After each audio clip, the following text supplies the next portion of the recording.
I do believe that humanity has reached a crossroad, and I hate to exaggerate that. I don't want it to sound sensational, but I think it's true. I think our species, the species of human beings, is coming to a place where we are deciding about ourselves. We are making a huge decision about who are we, who do we really choose to be. Who are we, who do we really choose to be? Who are we, who do we really choose to be?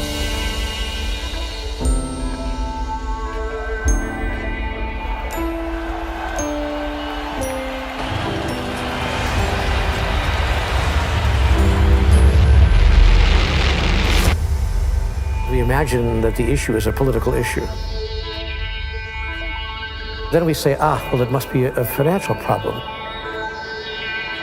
The problem is not political, it's not financial, and it's also, by the way, not military, obviously. Circumstances don't determine who you are, they reveal who you are. And the world that we live in now, the circumstances are changing so rapidly that we're being revealed. There's no such thing as a problem. A problem is essentially a transition. So I see the crises of today as a transition point for humanity.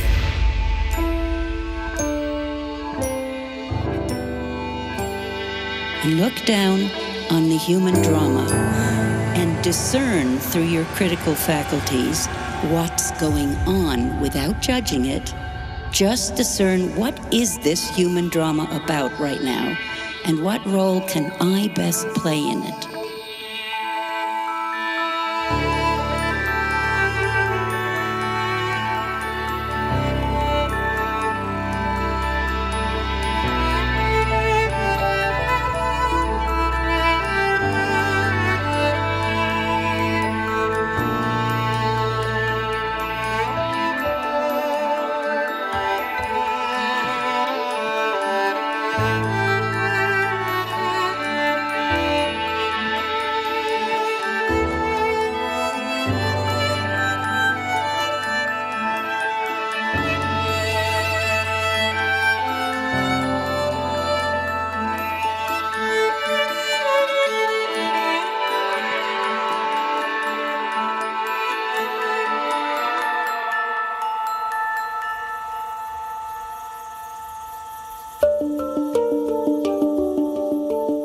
The latest Global Risks Report published by the World Economic Forum presents an astonishing risks interconnection map.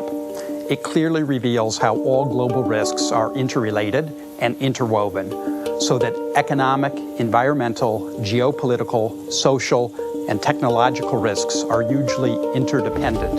A crisis in one area will quickly lead to a crisis in other areas. The interconnection and complexity in this map, compared to our surprise at the impact and speed of the recent financial crises, illustrates the discord that exists between all systems we've built and shows just how disconnected we've become. Our attempts at managing these systems are fragmented and simplistic, and not up to the challenges that we face today. The way we use natural resources is based on our economic system, which is closely related to our social values, which directly affect our psychological and emotional systems and all our actions. What we see in the world is a reflection of who we are. You cannot separate what's happening in the world and what's happening within people. So we're not just in crisis in politics or in economics. Human beings are now in crisis with themselves. When I studied biocybernetics, it was a wonder to see that the more we delve into nature, the animal kingdom, plant life, ecosystems, we see that everything is interconnected through reciprocal actions, some of which we understand, some of which we still don't. But now, human society is also becoming so integrated that it's like a single closed system that encompasses the entire globe. The crisis we're facing now is actually very unique. We are all closed together in the same system, and we can no longer do whatever we want in it. World leaders, presidents, have lost the ability to manage the people.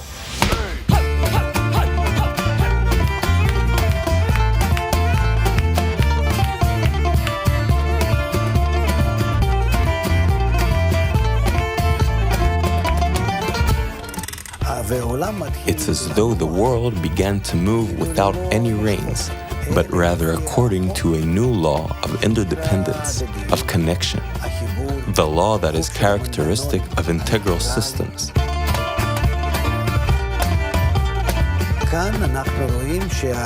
And here we see that world leaders, first of all, they can't even make decisions, whether it's G8 or G20. And even if they arrive at something, they can't realize it.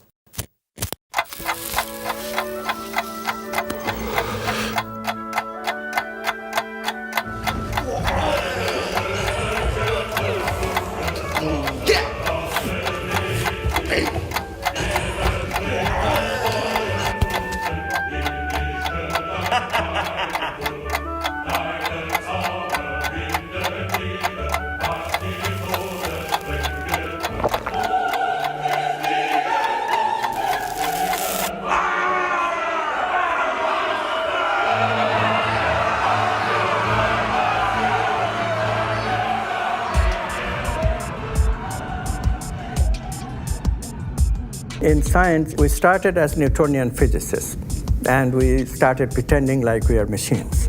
That was the worldview for some time. That changed with biologists coming along. Biology gives a different view of the human being altogether. Biology says that, well, we are machines, but we are machines with competition, with survival in mind. And we fight for our survival, we compete.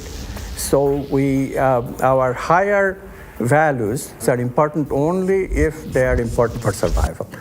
Outside of survival, there is no other impetus to the human being. And because of this idea, we have become, as you know, extremely competitive in our society. If somebody else has something, I must get it. If somebody else doesn't have it yet, I must get it before he or she gets it. And this idea is causing havoc in our society.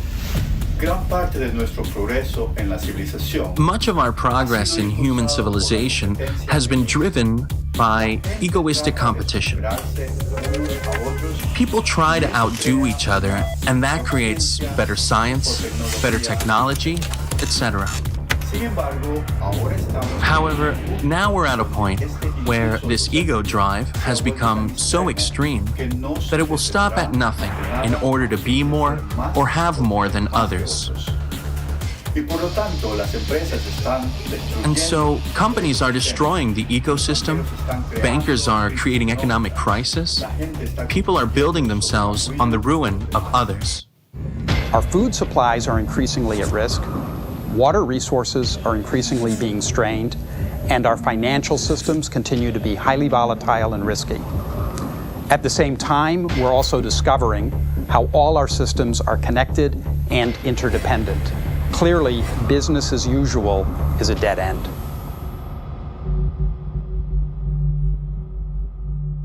In the previous days and times, we've been involved, not exclusively, but largely, in the process of individual survival. How do I get through the day? How do I get through the week? How do I get through the month? In the 21st century, we're learning now that we can no longer concentrate on individual survival strategies, that unless we begin to coalesce those strategies and learn how we can survive collectively, that no individual is going to survive in the long run. Again, I don't want to be an alarmist, but I realize that we are facing a very critical time now. The separation theology that humanity has established through the years has created a separation cosmology. That is a cosmological way of looking at things that says everything is separate from everything else. And a separation cosmology has produced a separation sociology that is a way of socializing with each other that says, I'm over here and you're over there, and our interests will not meet unless they do. If they do, we'll try to cooperate, but if our interests do not meet, if we have separate interests, I may just have to harm you. I may, in fact, just have to kill you.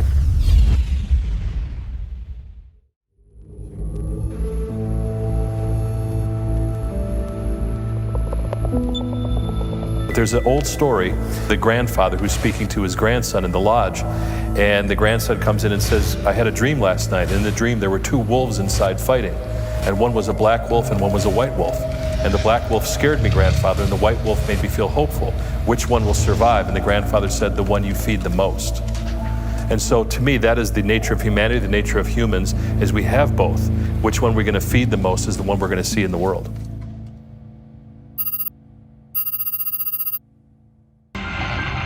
The Ash experiment is one of psychology's oldest and most popular pieces of research. A volunteer is told that he's taking part in a visual perception test. What he doesn't know is that the other participants are actors, and he's the only person taking part in the real test, which is actually about group conformity. Please begin.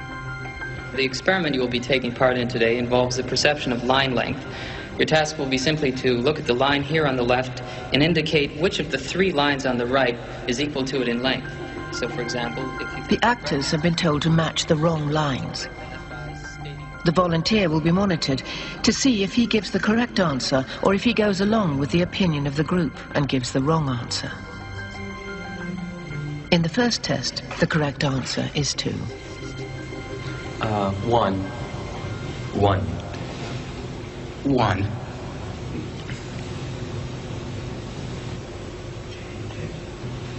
2. 1.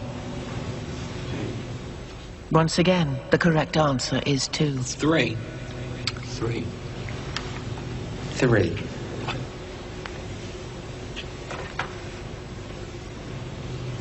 3. 3.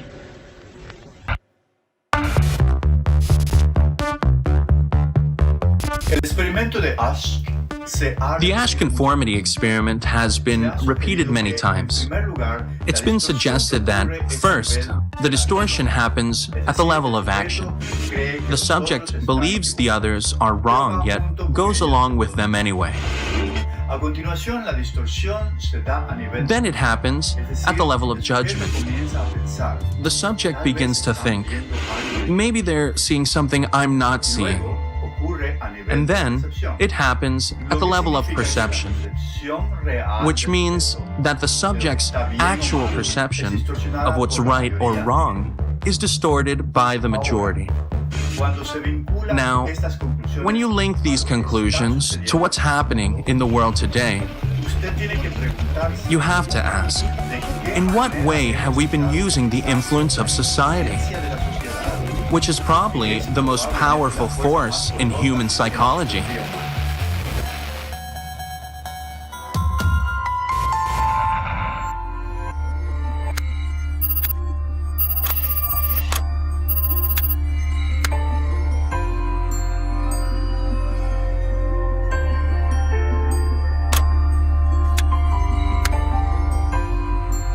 Over 40 years ago, I was cloning stem cells, and one of the first experiments just so blew my mind that it really changed the whole course of my education and my life. I put one stem cell in a culture dish all by itself, and that stem cell divides every 10 to 12 hours.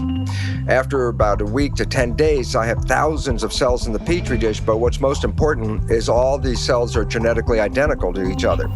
And then what I did, and this is the experiment, I separated a culture of genetically identical cells into 3 different petri dishes, and I changed the environment. But the culture medium to cells is like the world that we live in. It's got the air, the water, the food, all the things in it. So I have 3 different environments, yet genetically identical cells in each dish, and the results revealed that in environment A, the cells form muscle, in environment B, the cells form bone, and in environment C, the cells form fat cells.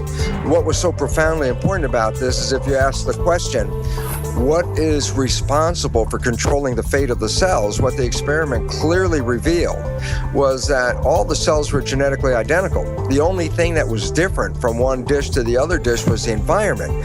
So while at the time I was teaching medical students the conventional story out of the textbook, the concept of genetic determinism, that genes control our fate and our lives, my experiments revealed a completely different story, and that was, it was the environment that was primarily responsible in shaping the behavior and genetics.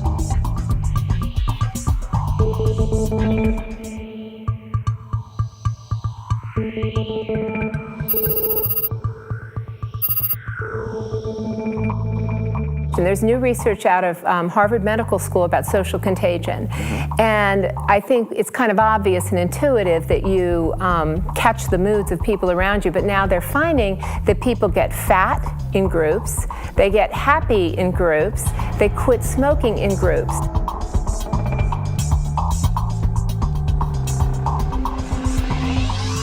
Nicholas Christakis and I have been very fortunate to find a resource in the Framingham Heart Study that we never imagined we could find. They were asking people for 32 years, who are your family members? Where do you work? Where do you live? And most importantly, who are your friends? For the first time, now that we have data like this, we are able to get a bird's eye view of networks like the networks that you live in. We had some validated measures of various emotions, including happiness. And what we attempted to show, and were able to show, is that my happiness depends not just on my own actions and thoughts and behaviors, but also on the actions and thoughts and behaviors of the people to whom I'm directly connected, my friends, siblings, spouses, neighbors, coworkers, and so forth, and the people to whom they are connected, and the people even to whom they are connected. And what this finding is showing us is that it's not just behaviors that are spreading through networks, it's also these emotional states that are spreading through networks. So we think that what's spreading is this tendency to transmit ideas, these norms of behavior. You are, in fact, a social organism. You're created by your environment. There's no you and there's no me. Once you begin to think about how everything you do has been taught to you one way or another, granted, you're putting things together and you're making decisions, but your decisions are limited to the information that's been given to you and that you've learned. So I'm a walking amalgam of a social engineering, so to speak. If I see myself as separate from everything else, that I could say is incorrect. For example, everyone knows they have to breathe. Through time, people will begin to understand that their integrity is only as good as the integrity of everything else around them. So what is happening in science is really quite pathetic, and what is happening in the public at large is also equally pathetic, because what is happening is that by pretending to be something, we are becoming that something. By pretending to be something, we are becoming that something.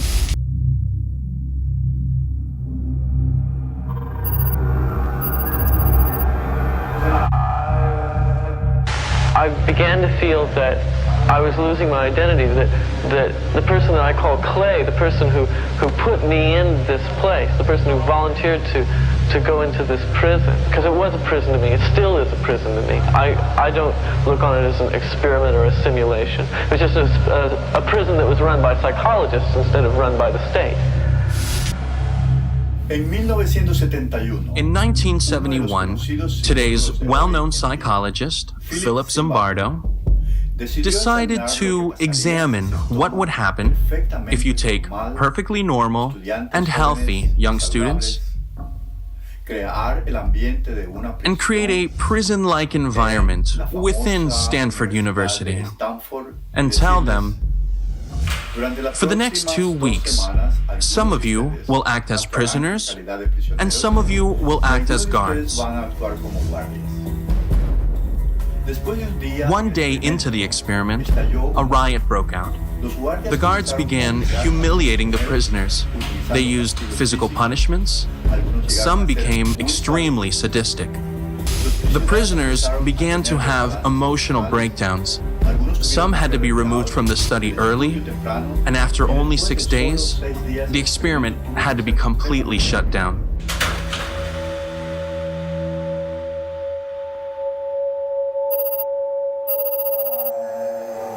I had really thought that I was incapable of this kind of behavior. I was surprised, even I was dismayed to find out that I could really be that I could act in a manner so absolutely unaccustomed to anything I would even really dream of doing. And while I was doing it, I didn't feel any regret. I didn't feel any guilt. It was only afterwards when I began to reflect on what I had done that this behavior began to dawn on me, and I realized that this was a part of me I hadn't really noticed before. By pretending to be something, we are becoming that something. By pretending that we are mindless matter, we are just material and that's it. We are excluding the finer aspects of life. We are excluding the finer aspects of our experience. And this is very serious business.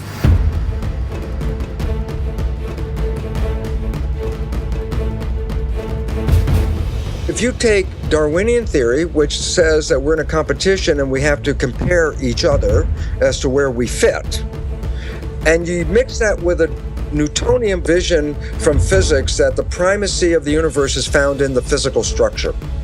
And then you put those two together and you say, well, how do you know where you fit in the Darwinian world? And the answer is, how much material do you own? And so, evolution of humanity since Newtonian times was to extract the material from the planet so that we could have possessions. And that the possessions then were a reflection of where we stand in the hierarchy. If you're very low in the hierarchy of human life, you have nothing.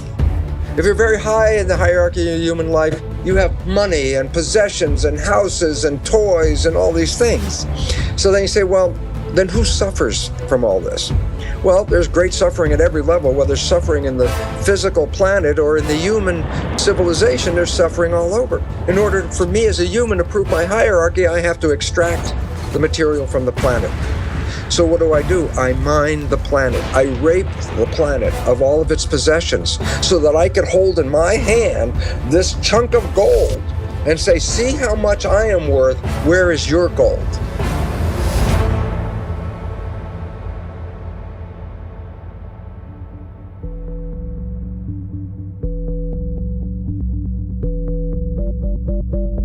Theory of evolution is not based on community, but based on the individual. Newtonian physics said it's only the visible things that are relevant.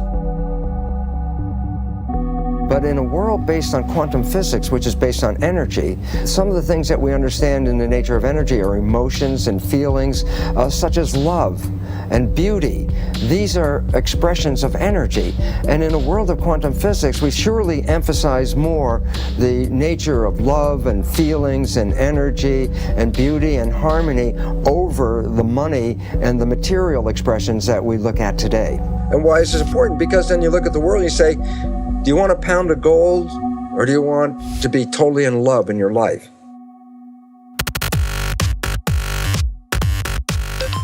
This is a painting known as The Supper at Emmaus. And in the 1940s, when it was thought to be painted by Johann Vermeer, it was worth millions of dollars. It was perhaps literally priceless. It was in Holland, and it was one of the most renowned paintings in Europe. People would travel through Europe to see it. Until one terrible day when it was discovered that it was not painted by Vermeer at all, but by the great forger, Van Meegeren. In other words, it was discovered it was not this painting, but that painting. And all of a sudden, its value dropped to nothing. How you taste something is critically affected by what you believe you're eating. And this shows up in all sorts of ways. One nice finding involves children. How do you get children not just to eat their carrots and drink milk, but after they have the carrots and milk, to report that they tasted good, better than your normal carrot, better than your normal glass of milk? It's actually terribly simple to do this. This was done in a study a couple of years ago. You take them out from a McDonald's bag.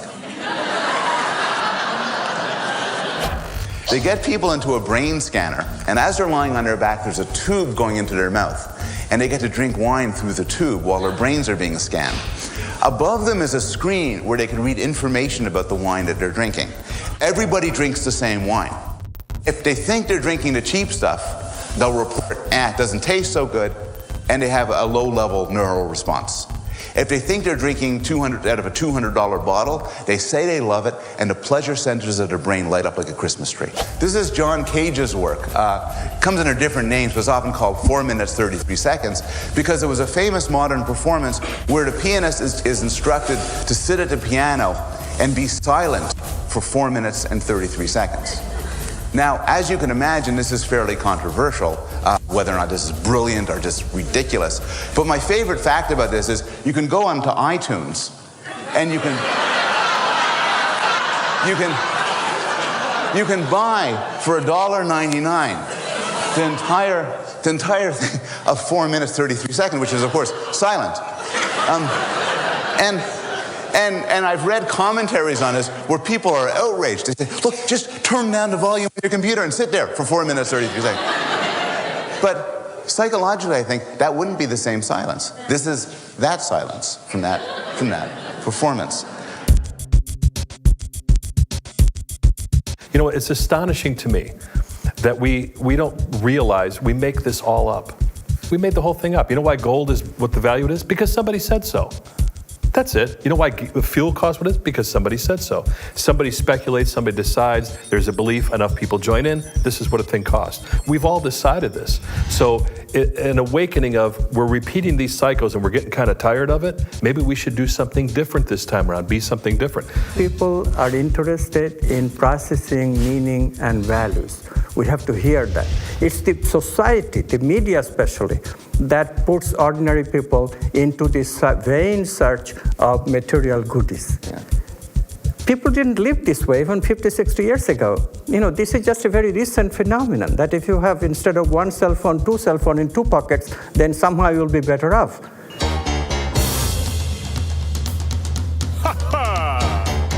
Right. I'm the king of excess. I'm the sultan of sales. I'm the boss of bargains. My credit cards, they never fail. I got a 700 something on my beacon score, which means I don't own a thing and I can buy even more. I'm a buffet eating, tablet reading, lovable guy. I get the best of the best that my money can't buy. It's a wonderful life. It's a wonderful life with my red-headed wife. It's a wonderful life. The average U.S. person now consumes twice as much as they did 50 years ago. Ask your grandma. In her day, stewardship and resourcefulness and thrift were valued. So how did this happen? Shortly after World War II, these guys were figuring out how to ramp up the economy. Retailing analyst Victor Lebeau articulated the solution that's become the norm for the whole system. He said, our enormously productive economy demands that we make consumption our way of life, that we convert the buying and use of goods into rituals, that we seek our spiritual satisfaction, our ego satisfaction in consumption. We need things consumed, burned up, replaced, and discarded at an ever-accelerating rate. Advertisements and media in general plays a big role in this. Each of us in the U.S. is targeted with over 3,000 advertisements a day. We see more advertisements in 1 year than people 50 years ago saw in a lifetime. And if you think about it, what's the point of an ad except to make us unhappy with what we have? So 3,000 times a day, we're told our hair is wrong, our skin is wrong, our clothes are wrong, our furniture is wrong, our car is wrong, we are wrong, but it can all be made right if we just go shopping.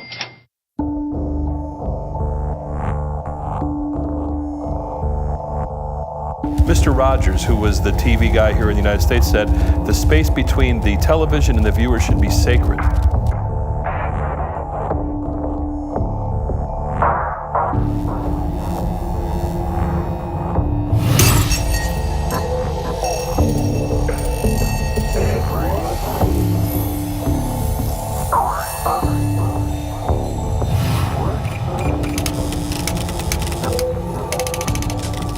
It comes down to money. If they can sell it, if it helps humanity, I don't believe that the make or break point for anything that's done in the media, for the most part, 99%, is about the influence on the consumer. It's about, can we sell it? And if they could sell it and it's good for you, they'll sell it. But if they sell it and it's not good for you, they'll sell it anyway. In my world, I think that matters greatly on the impact of the listener because it changes their lives one way or the other.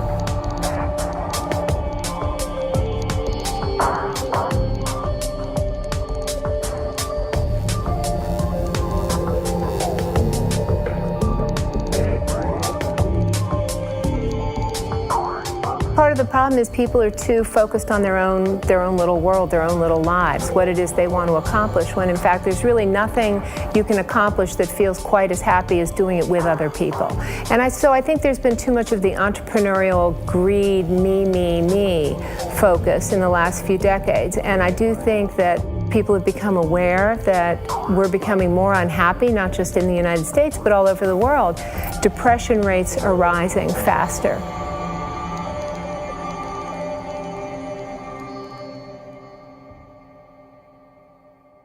I don't know that people are always aware of it until you ask powerful questions.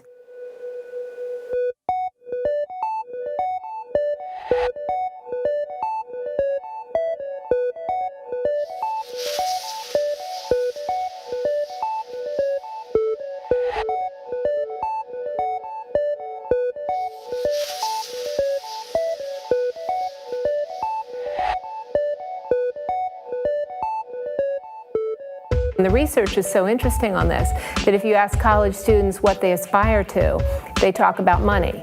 But if you ask them what the best thing was that happened to them in the last month, they mention experiences with other people. They never mention possessions. So on an intuitive level, people do understand what it is that brings them joy, but sometimes they have to find out the hard way.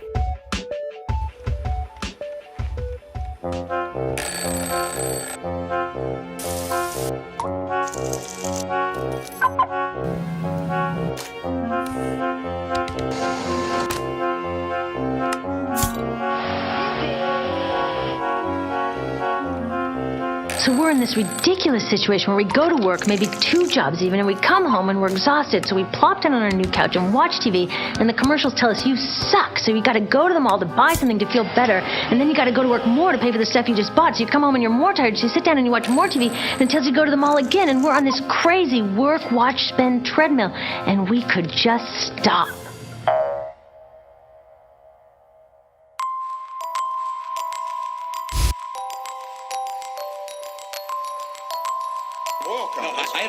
I had a question, and the question was, how much did you cut them by?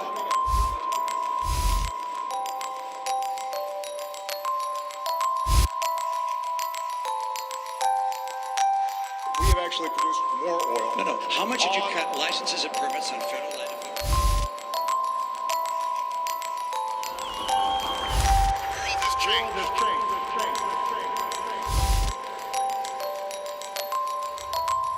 We must change with it.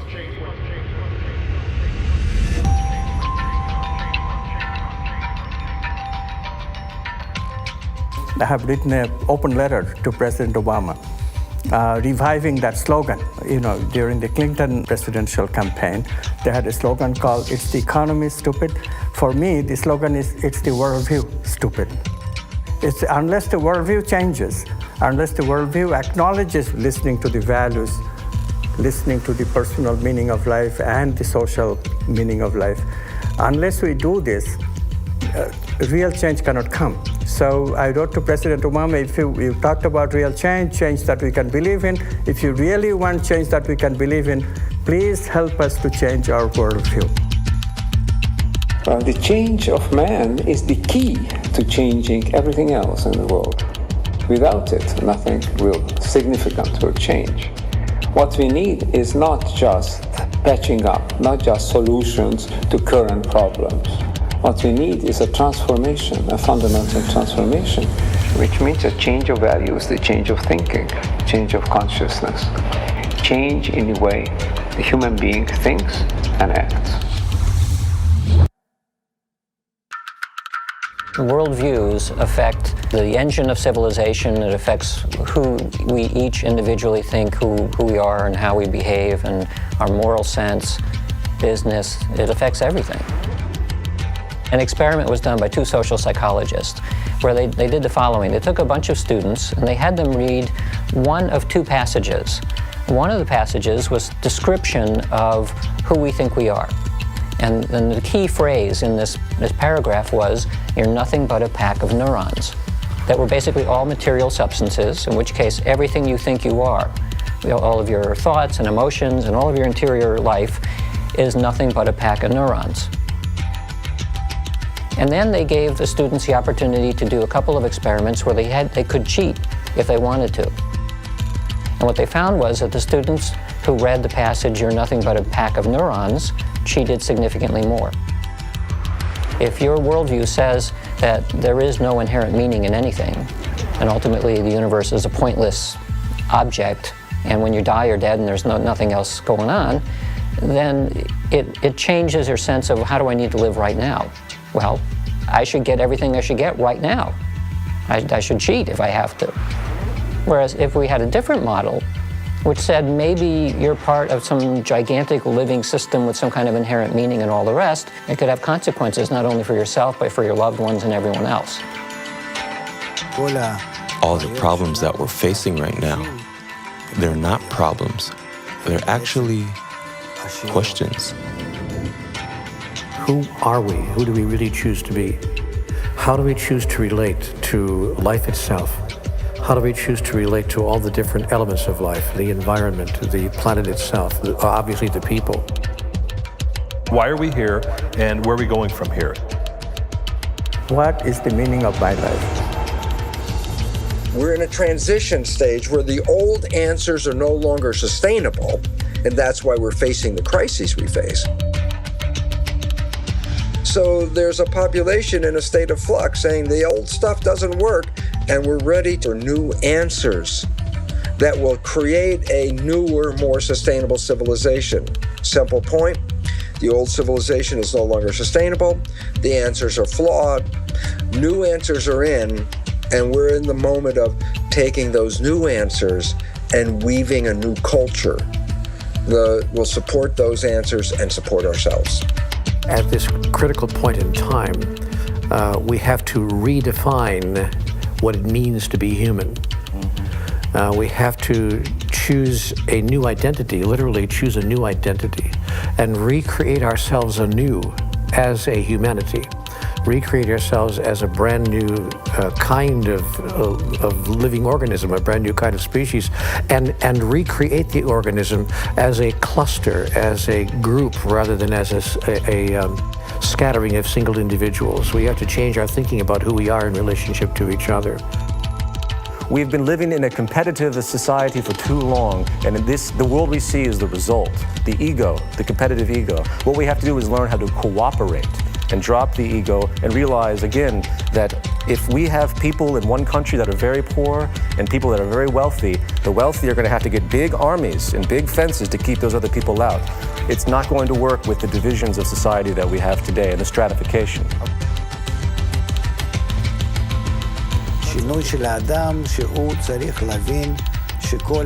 Man has to go through a change to realize that his life should be lived for the unity of mankind, and that we're all like one man and one heart, and we're sharing that desire, sharing that thought.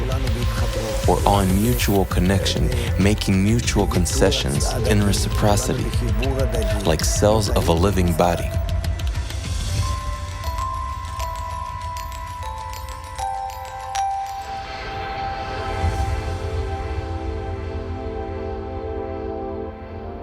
It's so simple, but we make it so difficult, and it's these hard things, these challenges, these horrible things we see are there to urge us to be better than we are. And I think until we start seeing that, they will continue, no matter on all levels.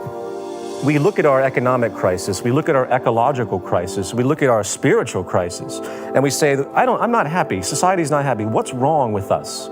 So that is the trigger. We have to have problems to have solutions. Problems create creativity. There's no such thing as a problem. A problem is essentially a transition. So I see the crises of today as a transition point for humanity. I see them as not necessarily something that's out of the ordinary. Again and again in nature, from the very most ancient bacteria to more recent species, they go through a juvenile phase of hostile competition to establish themselves.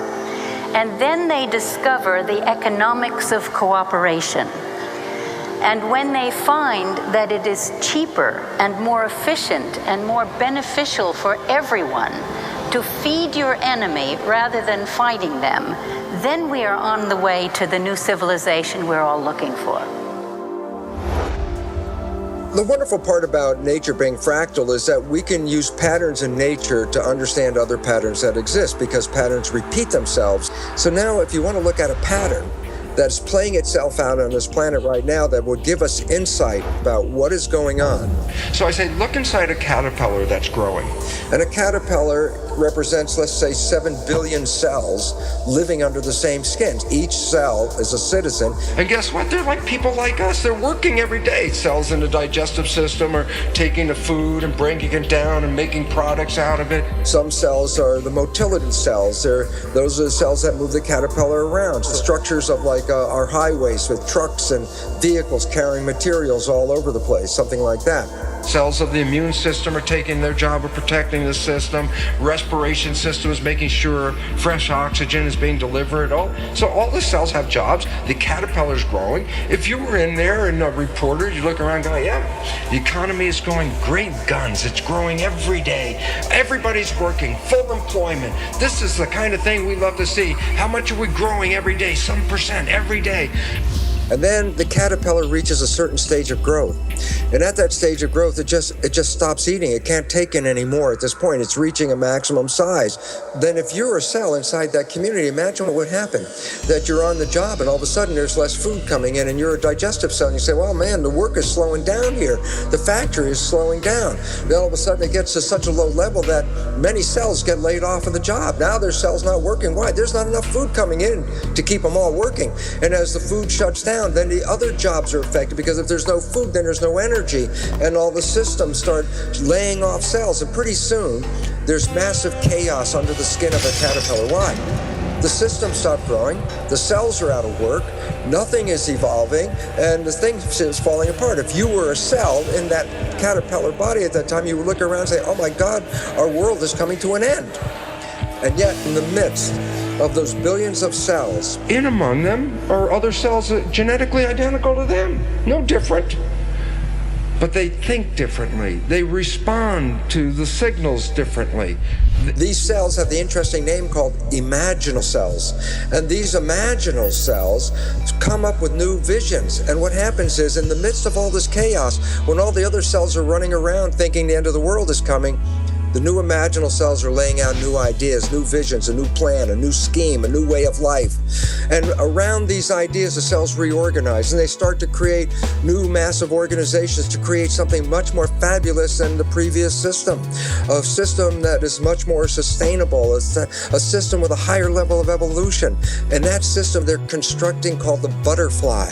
So there's a transition from an old world of caterpillar with an old belief system and an old way of life that was no longer sustainable. And therefore, you have two choices in this world right now. You can retain your caterpillar status and go, oh my God, the sky is falling, and be in fear. Or you can say, the caterpillar is going, I want to build the butterfly. Why? Because if I become active and, positive in the process of building the butterfly, I'm engaged, I'm working, we're creating the future. If I sit there and bemoan the loss of the caterpillar, then I'm making myself sick and everything around me. Why? I'm not contributing to our evolution. And so, where are we? We're at the demise of the caterpillar stage of civilization and the rise of the butterfly. What we have to recognize is that all this crisis, etc., is not outside of consciousness. Mm-hmm. It is also inside of consciousness. Mm-hmm. There is a plan to this madness. Mm-hmm. If we look at biological evolution, all big evolution is preceded by a catastrophe. So this is evolution of the human being that is going on right now. From being overly concerned with the negative emotions and the rational mind to listen to the values. Love, beauty, justice, truth, goodness. We need to hear that. But how do we hear that without the pangs of suffering?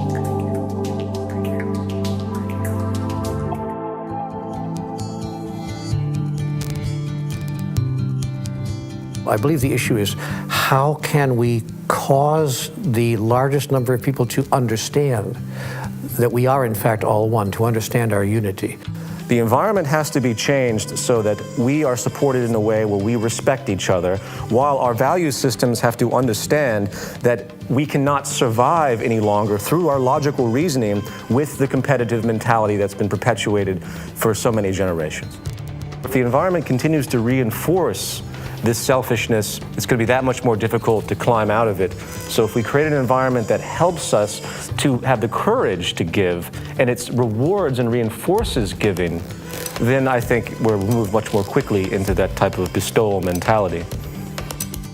What we're beginning to see now is the fall of all the major institutions, whether it's economy, politics, education, healthcare, every fundamental level of institution in the world. So there's going to have to be changes at every level. And it starts with education and awareness. Why? Because the knowledge we bought into of who we are and why we're here turns out to be archaic beliefs that are not supporting our survival.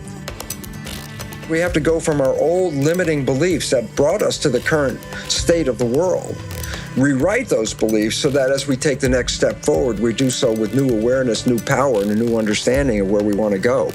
So we need to change education.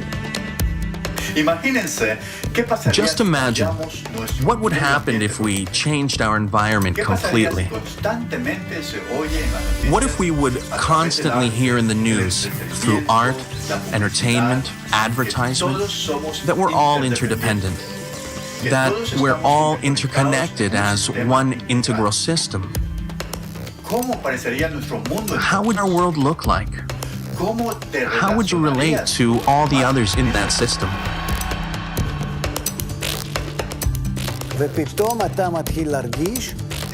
You would suddenly begin to feel that you relate to others as somewhat close to you. You will be less concerned about how do I exploit the other, how do I manipulate others, take advantage of them. You'd begin to see that the other person is somehow close to you. You'll have some affinity towards the others, like they belong to you. You'll start considering them just like you think about your children or your family. You take them into consideration when you think about doing something in life. You think, how will it affect them?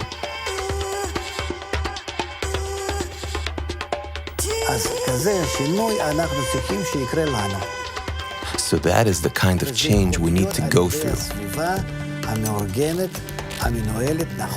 And it can happen to us through the proper environment that we create for ourselves.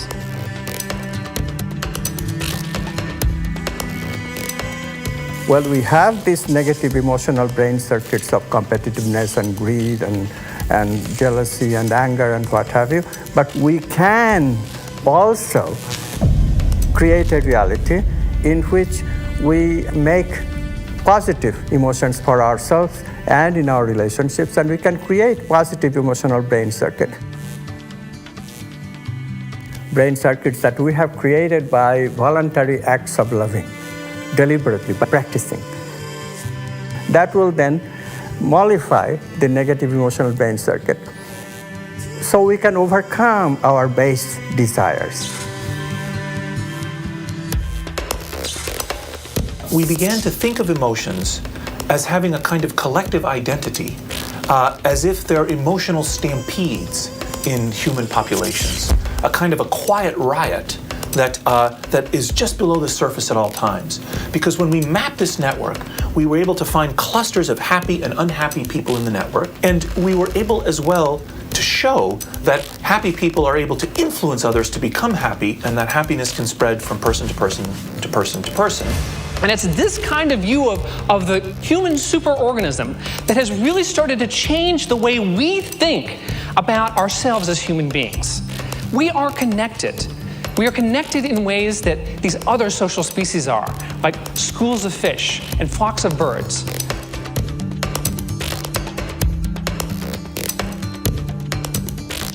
Animals have this. So-called primitive people have this. We have seemed to have lost it through our intensive egoistic orientation. If you recover this connection, then we will behave with greater solidarity to each other.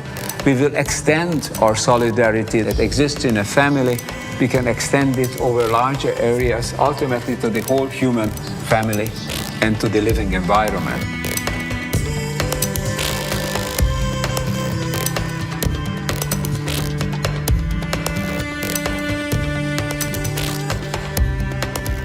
We can encourage people in all walks of life, in all kinds of organizations, to come to the notion of true global family and implementing the kind of world we really all dream of.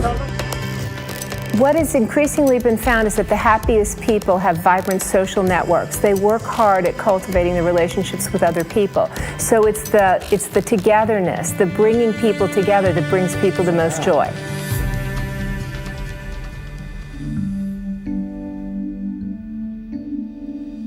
In some ways, science has always recognized that everything is always interconnected.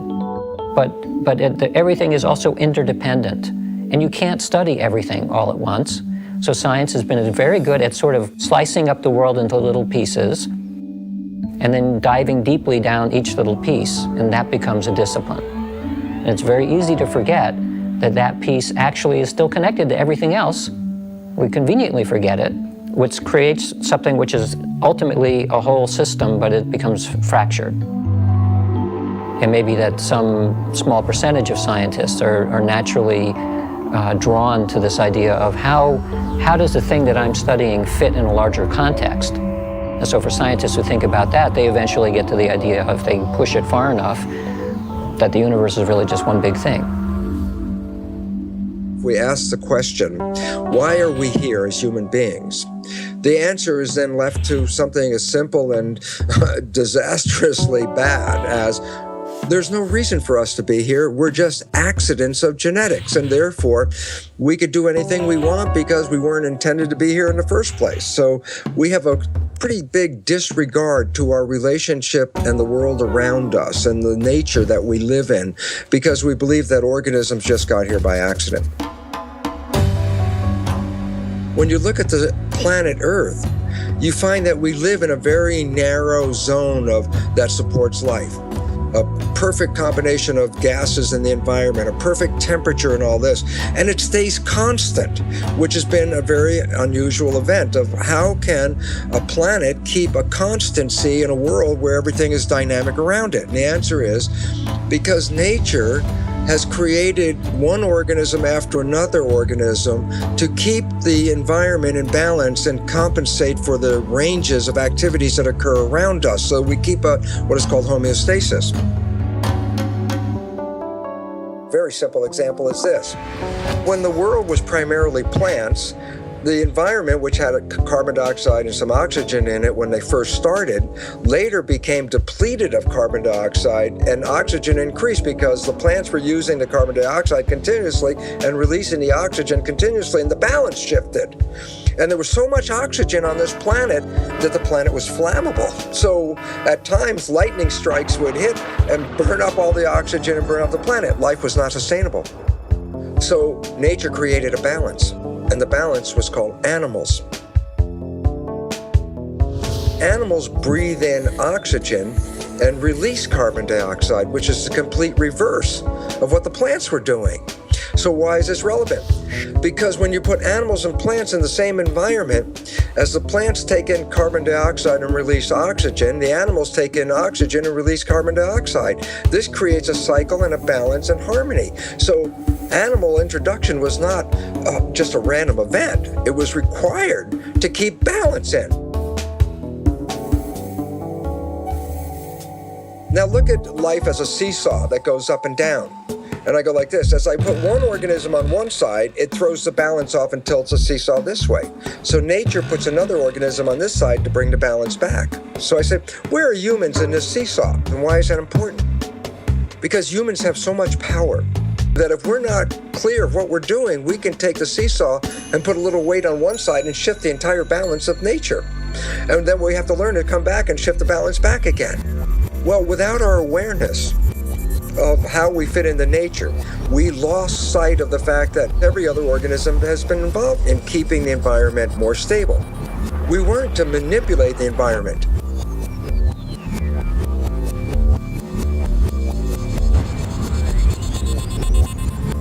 But if the balance now shifts way off because of humanity, then it means that nature will no longer support human life on this planet. It says that we have upset the balance of the environment and are causing our own extinction. So the writing is on the wall. We have to work collectively to create harmony back in the environment. When we become aware of this, we can engage in that activity as the primary direction of human civilization.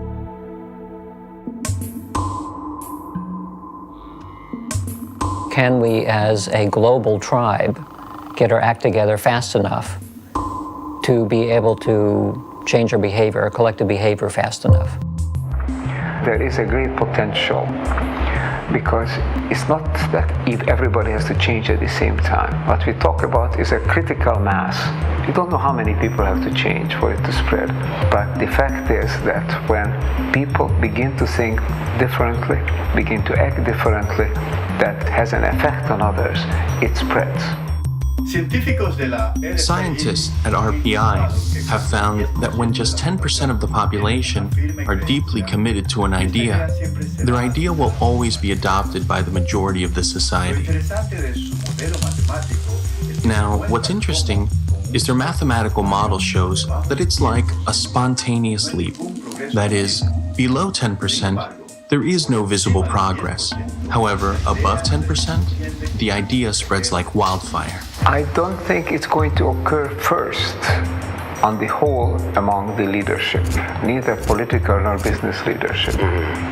I think there are always exceptions, and there are very enlightened political leaders, the enlightened business people. But on the whole, these people have too much stake on the present system, and they are afraid of change, because their own base of power and wealth lies in maintaining the current system. So the change has to come from elsewhere. I don't think it can come from the very poorest people. The very poorest people, maybe 2 billion people in the world, try to survive somehow. They have to get the food and the housing and the job and the healthcare and the education that is a minimum requirement. We can't expect it from that, maybe 200-300 million people who are really the wealthy and the leading classes. It has to come from those who are in between, who have a choice, who are becoming increasingly concerned, and who know that something needs to be done, and the hope is that they will wake up.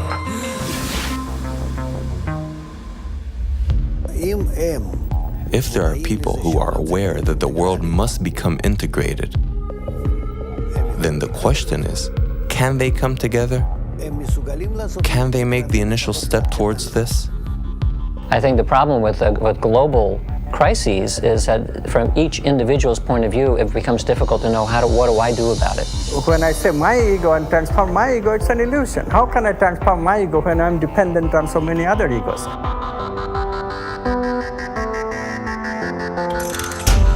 So because of the efforts of a few, changes will start occurring. How? Because the pressure, evolutionary pressure, is acting on everybody. It's just that they don't have the right context. All they need is a trigger. The trigger will be provided by this upper echelon of people who are working together to develop positive emotions. So they affect a much bigger number than is indicated by the little community that started it. So one little change in one little community can affect a much larger human community. And the interconnectedness that we have through the internet, interconnectedness of the ego, all of a sudden, without even knowing that it is doing so, will change and establish itself. And therefore changes can come very fast.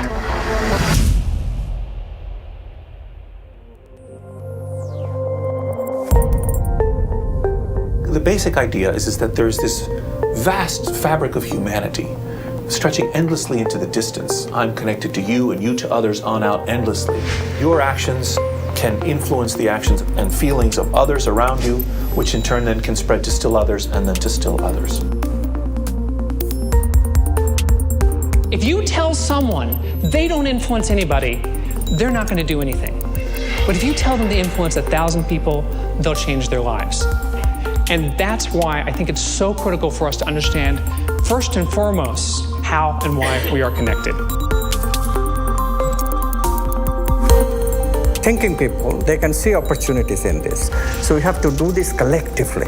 We have to do this collectively through dialogues, first between two people, through relationships between two people, and then generalizing it to a whole family, to the entire community, to bigger communities, to the country, to the entire world.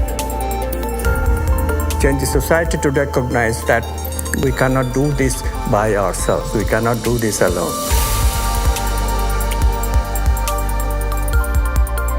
it's actually very simple what we have to do.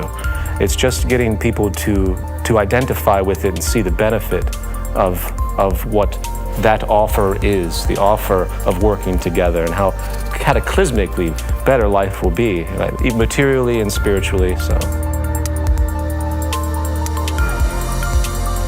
The lack of connection between people causes all the sadness in the world. No question about it.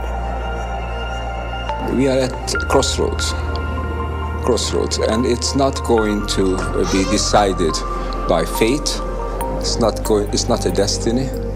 We are at a point where the future of humanity is going to be decided by how people think about it today and how they behave. Awareness, awakening, these are the key terms. We have a chance to change.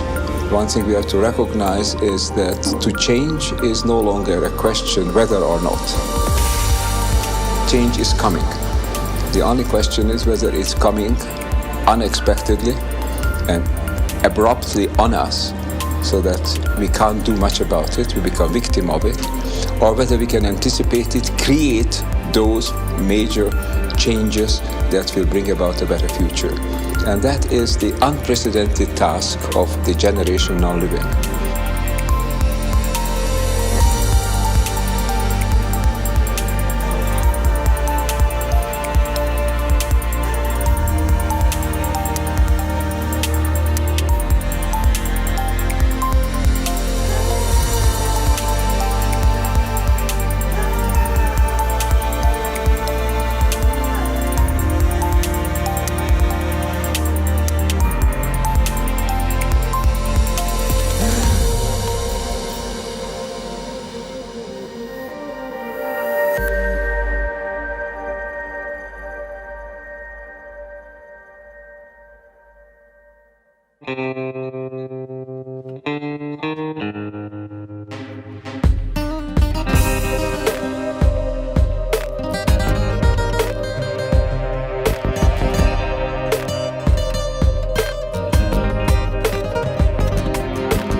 For the boys and the girls, cause the way we were living don't work no more. Divided into artificial classes, rich and poor. Individual success at the cost of others, it put us here, where it's brothers killing brothers. Yeah, and then we left with lots of crying mothers. It's turned people into haters instead of lovers. It seemed egoism brought us happiness. Now everybody depressed and laughing less. Yeah. But homie, now we past this, and it's time to spread the love to the masses. And our task is to fix our glasses, then we'll feel obliged to love everything alive. Now is the time, we got a choice, either we live or we die.